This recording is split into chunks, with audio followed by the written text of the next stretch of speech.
بسم اللہ الرحمن الرحیم. ناظرین السلام علیکم. میں ہوں آپ کے میزبان صابر شاکر. وفاقی دارالحکومت اسلام آباد سے کچھ تازہ ترین اطلاعات اور اہم خبریں آپ سے شیئر کرتے ہیں.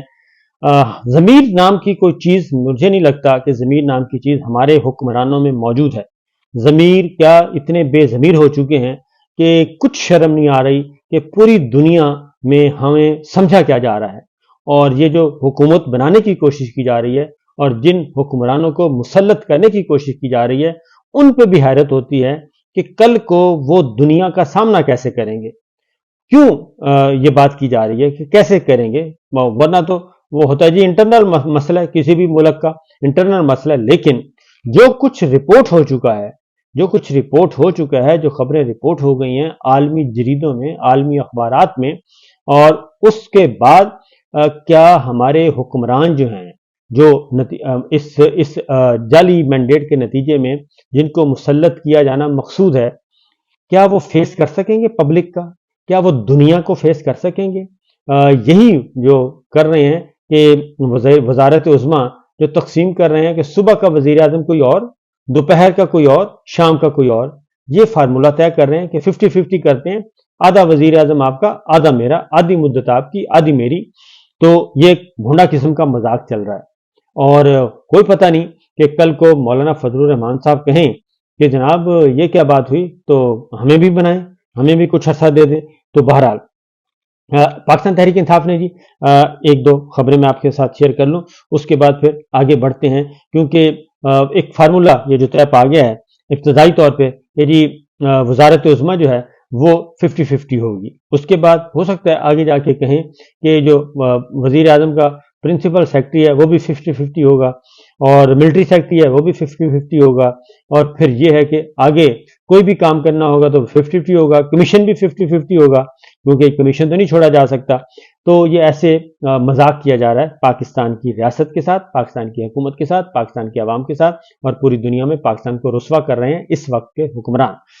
تو معاملات ہو گئے جی، ابتدائی انیشل ہو گئے. اس کے بعد اب جائیں گے یہ اپنی اپنی پارٹیوں کے اجلاس بلوائیں گے، سینٹرل ایگزیکٹو کمیٹی کا اجلاس مولانا نے بھی بلا لیا ہے اور پیپلز پارٹی نے بھی بلا لیا ہے. مسلم لیگ نواز تو پہلے ہی فیصلہ کر چکی ہے، لہٰذا سینٹرل ایگزیکٹو کمیٹی کا اجلاس ہوگا اور آج ہوگا، اور اس میں فیصلہ کیا جائے گا کہ جناب جو پیشکش آئی ہے اس کا کیا کرنا ہے، اور مزید پیشکش کو بڑھانا ہے نہیں بڑھانا. تو یہ معاملات ہو رہے ہیں. تو 50-50 کا وزیر اعظم آ رہا ہے جی پاکستان میں، 50-50 کی جو وزارتیں ہوں گی، 50-50 کا سیکرٹری ہوگا، 50-50 گاڑی ہوگی، صبح گاڑی آپ کے پاس، شام کو میرے پاس، صبح سیکرٹری آپ کے پاس، شام کو میرے پاس.